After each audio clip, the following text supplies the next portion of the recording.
Hi, everyone. I'm Mitch Juricich, and welcome to We Are Still Alive, Hooked on the Niners. And he looks at you, but it's my turn. No, it's my turn. Oh, go ahead. And I'm Terrell Jones, and we'll talk about how the Niners went in there and declawed the Panthers. And I'm Jerry Walker, still am. And I can't talk to these guys because they live in a California zip code. Yeah. And with us again is our good friend Dan Brown. Dan, you notice how we've been going that direction for 18 weeks and they didn't know who spoke first. You notice how it's that? Okay. Well, it's playoff time. We'll step it up, guys. Yeah, absolutely. As the 49ers did. We will have all that stuff, not a darn thing more, right here on Hooked on the Niners.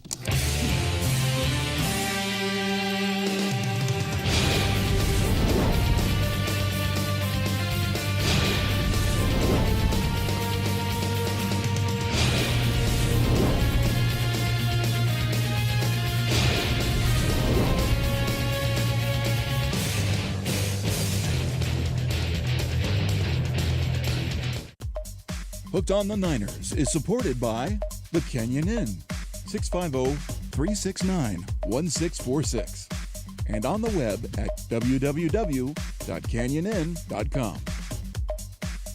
Bach Construction, 650-344-4844, or on the web at www.bachconstruction.com.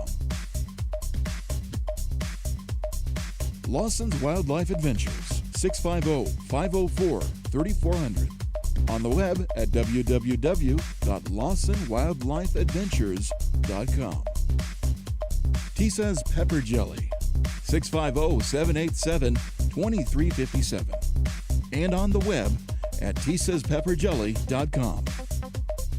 Check out the Peninsula TV studio with over 2,000 square feet of space in the auditorium of the Samtrans building in San Carlos. One studio, many looks. From a simple talk show to an onstage production, from musical performances to business webcasts, PowerPoint presentations, Skype interviews. With our state-of-the-art control room, we're one mouse click away from going live from our studio to the internet or to Peninsula TV. For more information, call 650-637-1936 or use the Contact Us form at pentv.tv.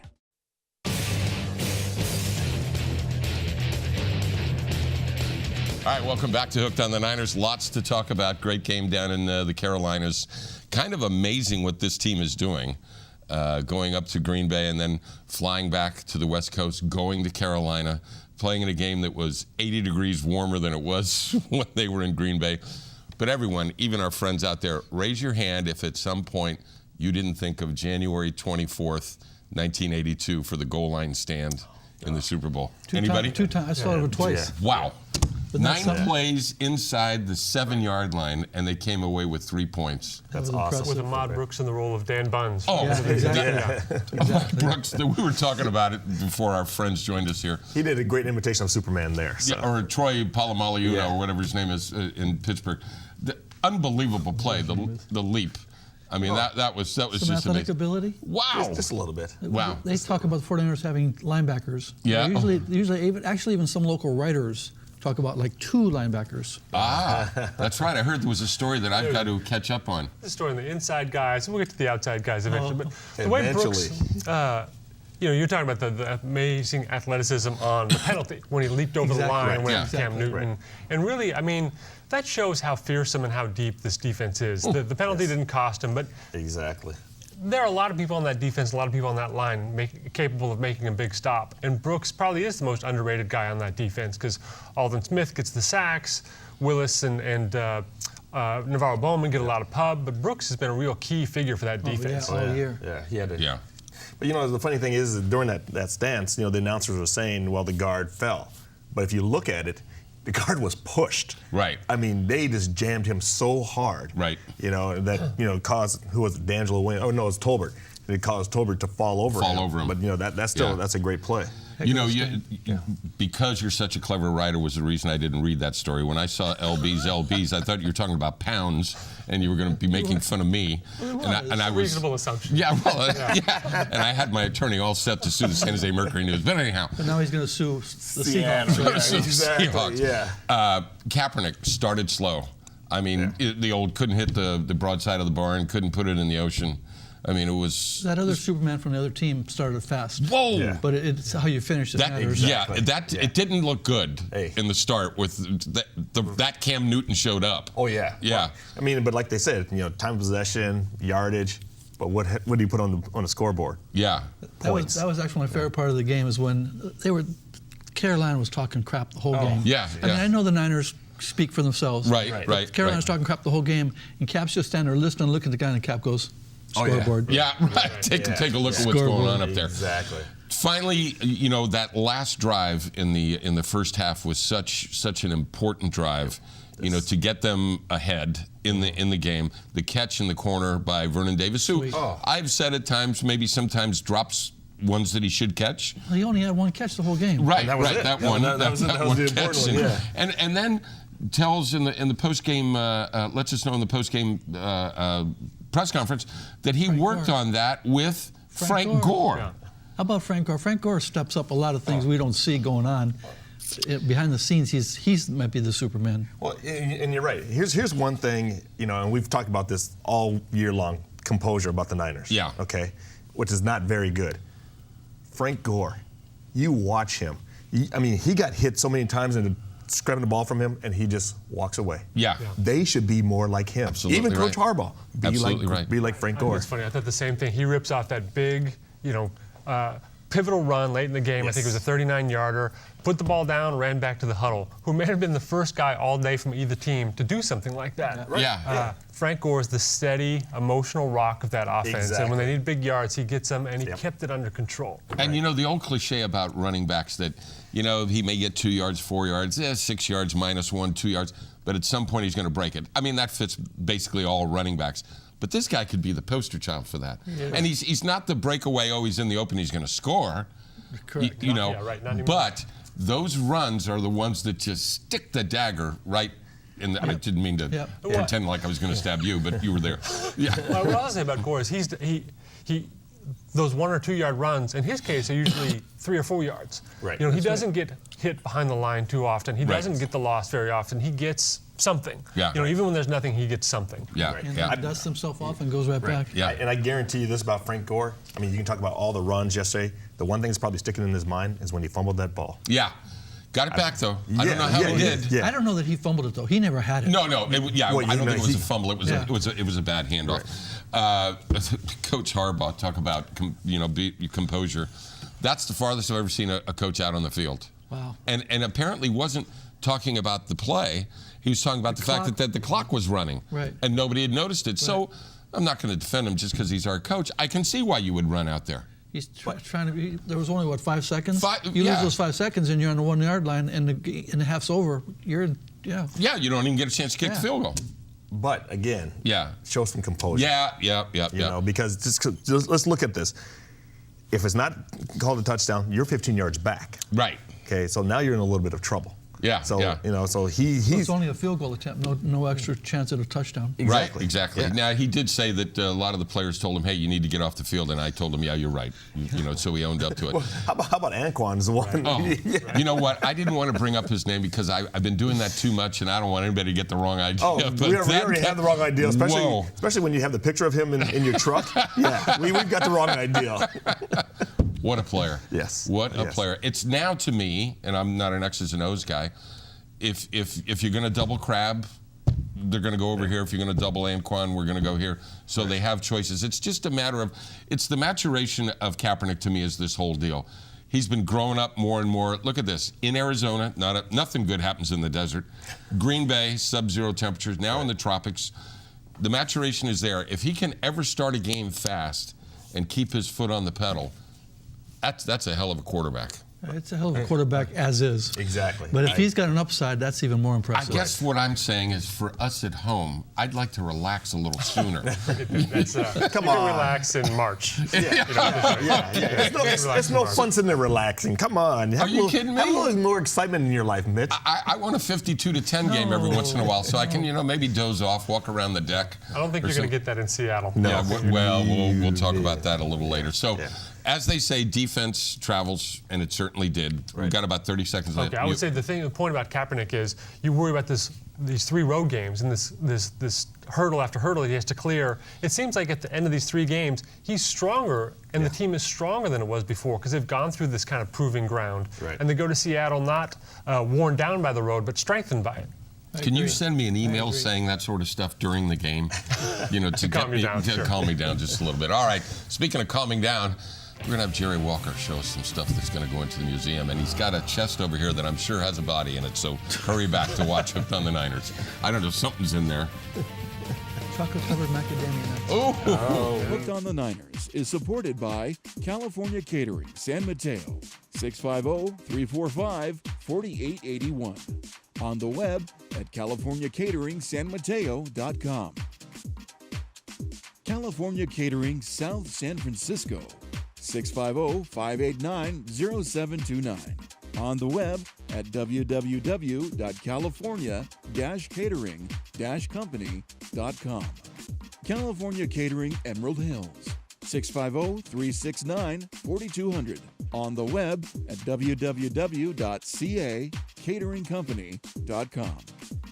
Bay 101 Casino, 408-451-8888. On the web at bay101.com. Hi, I'm Katie Roletto, and I'm a local professional media producer. Thanks to Penn TV's volunteer program, I was able to expand upon my experience and gain some amazing training in the areas of television production right here in the Bay Area. The staff at Penn TV is very skilled and experienced in all aspects of technical production and really helped me learn and grow. If you're interested in finding out more about Penn TV's volunteer program, please visit them at www.penntv.tv and click on the volunteer tab. Thanks, Penn TV.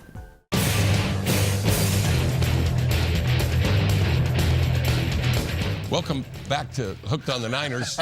We got a little show and tell here that Jerry's going to tell us all about right now.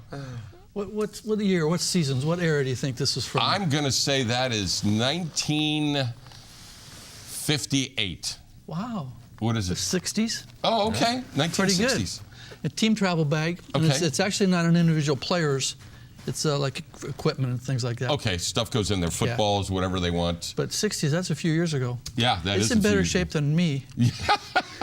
and I Actually, it's about the same shape as me. how about Mitch? You want to talk about this one? What's this? Oh, This is one of our prides and joy. I think that you You would should have gloves on, actually. absolutely love this. This is and it's going to be kind of hard for folks to see. This is a scouting report of the 49er Detroit game in 1958. And it's how they did it in those days. You know, there were no computers. They actually drew the plays during the game and then filed a report. And this was given to me, gosh, many, many years ago by a dear friend, Jack Bluth, who was the longtime sports editor of the San Mateo Times. And this was all done by Vic Rowan, Right. who was the football coach at San Francisco State for many, many years.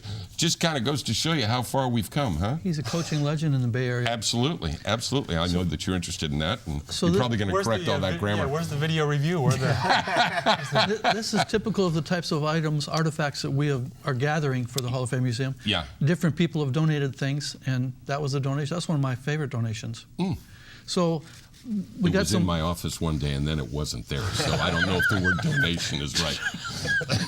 This is probably going to reflect wrong, but you guys recognize any of these people here? Oh, absolutely, the $1 Million Backfield. So the $1 Million Backfield will be featured in the Hall of Fame Museum. Yes, That's for sure. Y.A. Tittle, good Joe to know. Perry, John Henry Johnson, and Hurricane Hugh McElhaney. That's right. Yeah, That's right. absolutely. So we've got some vintage photos of some people. It's like, wow, I remember that. Yeah. Was I ever that young to remember that? And with Terrell being an agent, I'm sure that backfield was not being paid $1 million. No. Back in the unless, 1950s. unless it was monopoly money. But yeah. The great writer Dave Newhouse tried to determine how much the $1 Million Backfield actually made, and concluded that between all 4 of them, they still made less than $100,000 per season. But that seemed like a Total? million. So it was $1 Million Backfield total, all 4 guys combined, Jeez. was somewhere less than $100,000. All 4 in football's Hall of Fame. Unbelievable. I love some of these old Oh, shots. those old photos, Y.A. Tittle, that's, there has to be some trick photography there, because I'm sure Y.A. never could jump that high. Maybe not today, but that's pretty sweet. Yeah, right. That is really sweet stuff. So again, kind of fun going around getting this stuff and collecting it, and it's nice to know that the $1 million backfield will have a spot there and things like this. That's very cool. Very cool stuff. All right, let's go back to the game a little bit more. Again, we talked about being in Green Bay, then going to Carolina with the screaming fans down there. Didn't know if Steve Smith was going to play. Right. Ends up catching a touchdown pass on maybe one of the most perfect passes I've ever seen in my life, because Terrell Brown he was right all there. over that guy. He did everything perfectly. Yeah. And he just dropped it right in the bucket. I mean, what else can you do? So, No. Smith's a player, by the way. Yeah. One of my favorites. I mean, he'll talk trash, but that guy walks the walk. We almost drafted him. Oh, really? Oh, yeah. No kidding. Yeah, we had him in for a visit. Who'd you take instead? That's a good question, because he went in the third round. Yeah. I believe. I can't remember who we took, but Yeah. But That wasn't a Giovanni Carmozzi thing, was it? Terrell suggested No, he might but not have much of a career. Yeah.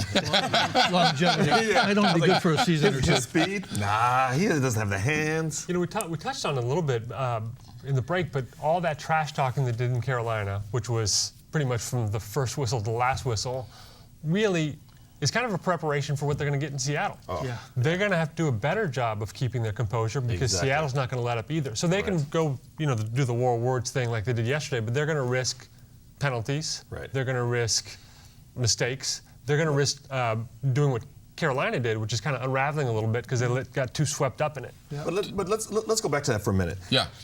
I mean, and this is my opinion. You tell me what you guys think too. But I thought the officiating was horrible. Oh, you got to get a hold of that early. Because they called Captain Buttering for headbutting. Right. But they didn't call Anquan. Right. But the call with Vernon. How could you miss that? Yeah. I mean, everybody saw that. Yeah. And then there was Thank God for instant replay. Yeah. And then there was the Dan personal. Scuda. Exactly. That was terrible. Really? Terrible. Listen, here's my official stance, and I spun thought of into this him. while I was watching Exactly. that particular play. It's kind of like people talking on the phone in their car. Yeah. It's almost an unenforceable law until they start telling guys on the same team, don't butt heads before the game. Let's knock off this helmet-to-helmet stuff. I get what they're trying to do, and I love those players, and I don't want them hurt. They've told players helmet to helmet, don't butt heads. They've Yeah. told players that. What they need to do is and I took a little praise for instant replay because I was 13 seasons in the booth. Right. They need to make that challengeable. That personal foul from helmet to helmet, shoulder to head or whatever, that needs to be a challengeable call. So the coach can say, look at that again, because he was all shoulder pads in his chest, not in his head. So, and that's a good point, because, in the NCAA basketball, when there's a foul called and they think it's a flagrant, they go back and they review it. Right. To see. Right. And I think they should do the same thing at the NFL. If they do what you just said, and all of a sudden we've become the competition committee in the NFL, where they should bring us down to the yearly meeting. I think you got to give the coaches then more challenges and not tie them to timeouts. Either that or let the guys in the booth say, Exactly. we need Right. to review That- Give the guys in the booth the power. I'm with you. Yes, I'm with you. I yes. think we may have settled something here. Yeah. World peace is next. Roger Goodell, if you're watching, and I know you are.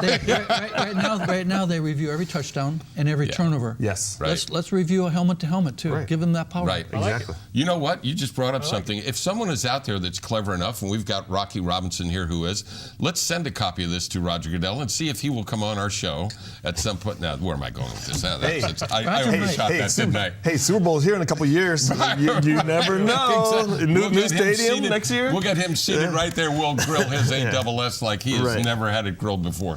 No, the helmet-to-helmet thing was a big call. He was spinning out of the pockets. He had become a runner. Yep.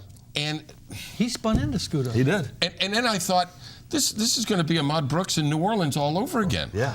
Luckily, the interception by Dante Whitner. Right. It's almost like a no harm, no foul. But guy makes a great play. Oh, yeah. Well, and let's get back to Scuda for a minute. Yeah. Okay, so we talk about Bowman and how fast those guys. Do you see Scuda on LaFell? Oh, yeah. When he's covering him, I was like, whoa. Wait a minute. Way down the field. Yeah, That's 40 or 50 yards down the field. I didn't know we could run like that. Neither did I. Yeah. That's one of the good things, if there is a good thing, about mid-season, in-season injuries, when you have to start using some backups. Yes. Now Yes. you know what they got. Exactly. What they can offer. You gain more confidence. Exactly. Right. Quentin Patton. Oh, yeah. You know, Yeah. nice block on Kaepernick's run. But- nice catch on the sidelines. And what about his composure? His composure. You know? Absolutely. When they were getting into it, Absolutely. he just walked away. Yeah. Big penalty on You know Carolina. what? Now I'm feeling good and pumped up, and now we got to go to this next segment and talk about Seattle. Here I go again. We'll calm you down during the break. Okay, It's all okay. right. Woosah. When we come back, the big game we all wanted. Be careful what you want, what you wish for, right? Right here on Hooked on the Niners. That is going to be some It's battle. gonna be a dogfight. But they're not as good in the daytime up there. Hooked on the Niners is supported by Parkside Grill, 650-529-9007. On the web at www.parksidegrill.net. Handlery Hotel, 1-800-995-HUSH. The website is www.handlery.com. Poplar Creek Golf Course, 650-522-4653. And on the web at www.poplarcreekgolf.com.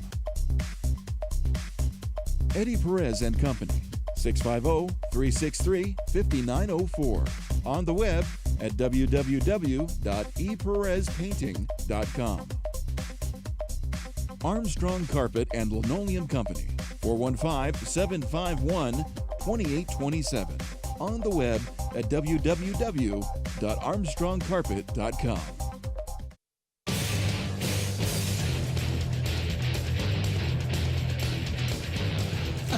Welcome back to Hooked on the from Niners. experience. Exactly. What? Settle down. Settle down. Every All day right. it happens to him. Inside joke. Wait, before we get into Seattle, Yeah. Phil Dawson. Oh, Oh, money. Oh, man. yeah. We picked up a lot of fans in Cleveland this season. I bet we The did. Browns fans were upset with that deal. Yeah. And we've proven them correct. You know, they now have this camera angle behind the kickers that make it look That like goalpost there's looks no like it's- way yeah, a he's year not going to away. get it there, and it's this narrow. Yeah, he's going to miss it. Dead solid perfect. Down the middle, like Ray Wershing. So you're saying he's an upgrade over David Akers at this point last season? At this point last season, but I liked Akers. Oh, I Yeah, did too. so I thought he was yeah. pretty good. He just hit a spot. Yeah, he got my Stretch vote there. for a couple of seasons for MVP. Oh, absolutely. But yeah, he did hit a stretch. And once you hit a stretch, Yeah. Yeah, it's in your head. But Phil is Yeah. sweet. Yeah, He that's is an sweet. upgrade. And again, we've said this many times, and every time I run into Ray Wershing, our old pal, a 50-yarder with Ray was the old sign of the cross. You know, give us a shot here. Now they're 57-yarder, boom, and it's good by 10 yards. I don't know what happened here. Maybe the kickers are in better shape, Ray. Oh, But at least it came from him, right? Yeah, exactly. Who has no reason to ever say anything to anybody about being in shape. All right. Remember, you said that. Yeah. We love Mo. Round is a shape. Seattle. Are you going? I'm leaving for Seattle tomorrow morning to go do my advanced scouting report like these guys used to type up. So I'm going to go and camp out by Richard Sherman's locker all week and see what he has to say. He won't have much to say this week. Nothing at See if all. I can get him to open up a Yeah. little bit. Yeah. Okay, first question for him. The hell did you get that haircut? Let me see how that goes, all right? Call me right after you ask that. Are you and Busta Rhymes related? I think both teams feel the same way, that this was, almost predestined. This is Yeah. how it should be, how it ought to be, how it should be. I mean, this is the Niners and the Seahawks, the two best teams in the NFC, deciding which one goes to the Super Bowl, and they don't like each other. No. No. Oh, I hadn't heard that one. Yeah. Print that in your story tomorrow. Yeah. I read that in the scouting report right here. Well, then you look at it too. Counting the coaches and the upstairs personnel, you got 7 people who are connected to the Niners one way or another. Yeah. From Pete Carroll to Todd Bruner, Kenny Sure. Norton, and Patrick Pat McPherson. Pat McPherson. Yeah. They got those are the two teams, in my opinion, are mirror images. Yep. They're built the same. They play the same. I think the Niners are a little better. Yeah. Oh, yeah. A little better. Well, and this is a point right now where Russell Wilson's struggling a little bit. He struggled against the Saints defense. Right. If it wasn't for Marshawn, they might have been in a little bit of trouble. Seattle Scares hasn't- me more than the beast. I'm sorry to interrupt. No. Russell Wilson is the key to the game, I think. We've got to keep him struggling Yeah. because yeah. he can break loose anytime. He's a spectacular player. Seattle down the stretch hasn't been playing really well. I mean, I don't think that they played particularly well in the win over New Orleans. But the thing is, they find a way to win. They do. Good teams do that. Exactly. Well, it's kind of like we were talking about Kaepernick. He scores or completes passes when he has to. I just want him to do it all the time. There was a question for Pete Carroll when they played the Niners early this season. Hey, is your team peaking too early? Are they peaking at the wrong time? And I think there is a little bit of element of that. I mean, I think Seattle kind of wobbled down the stretch, was the Niners, their winning streak keeps going and going and going. Yeah. Right. So I don't think it's going to be the great blowout, certainly, that we've seen the last 2 trips up to Seattle. I don't think so either. And there won't be many people from California there. You kind of alluded to it in the open, where they're doing this ridiculous thing that they won't ship tickets to anybody with a California zip code. Either that or they're going to be wealthy StubHub type buyers. Yeah. I have a cousin who's an attorney. Maybe I'll just call up and see if I can't start a little trouble for the. Nah, like I really care. I mean, big deal. All right, we've only got like maybe 2.5 minutes left in this segment. What has to happen for the Niners to win this game? Whew. The defense has to step up again as it has all season. Yeah, not offense, worried about that. No, they got to, and the mindset to go to Green Bay and think it's a tropical setting. Yeah. It's the same mindset they're going to need in Seattle, but it's got to be the crowd, not the weather. Right. They just got to forget about them. Yeah. And I'm sure with the experience of playing up there, I think the attitude will be a little different. And I agree with Jerry. And like we said, Russell Wilson's struggling right now. Yeah. So if we can continue to confuse him, goodness gracious. Goodness. What happened to those cute little girls that just came with the No, this is getting you ready for the noise in Seattle. Exactly. What was it you said? But I think if we can confuse him, I mean, and our rush defense is a lot better than the Saints was, and so I think we can kind of contain Marshawn as well. So that, I mean, and Kaepernick, it's on his shoulders right now. Yeah. Somebody who advances a game needs to go to all the stores in Seattle and buy up all the Skittles before game time. Yeah, well, I mean, you mentioned Kaepernick. Sure, He's the guy who's played the worst in those 2 games at Seattle, the past 2 trips. So he's been the guy who really looks out of his element, maybe like he's trying to do too much. He looks not like the guy we've seen in Green Bay, Carolina, San Francisco. Right. He needs to conquer that beast, not Marshawn Lynch, but he needs to conquer the noise, the elements, the challenge. However, if you look at, I'm not sticking up for Cap, you are correct, but if you look at game film, each of the visiting team's quarterbacks has struggled and has been the weak part of the team. What he just said kind of worries me because it's exactly what I was thinking, and I'm thinking like Dan Brown now. Oh my God! But no, I agree with you. He was a deer in the headlights the first couple of times up there. So it'll be interesting to see what this maturation of the last 3 weeks has done for him. Maybe he's more relaxed now. They got to get started earlier. Right. Don't wait till the 3rd or 4th. And I'm wondering what Harbaugh has in the bag that he's going to pull out, because there's always something that comes out. Yeah, exactly. This is it, because to me, this is kind of the Super Bowl. All right, we got 30 seconds left. Give me a score. Predict a score. Last week I had 24-10. Did you really? Yeah, I was thinking one field. Well, you missed. It was 23-10. Yeah, I know. Spelled the way ask him for. So I'm going with 23-10. Okay, so a repeat of the score. Yeah, I'll take it. Okay, how about you, Terrell? I'm going 17-10. 17-10? Niners 13-10. 13-10. I think this is a defensive No, I'm stressed all-timer. already just by you saying that. Yeah. I've got 19-10. 19-10. I think we're going to get a bunch of field goals out of Dawson, which is going to be probably what we're going to get a lot of down there. So we will see you next week. We'll either be really happy or really sad right here on Hooked on the Niners. I'll be sad. I'll be sitting next to him. But anyhow, all right. Jeez.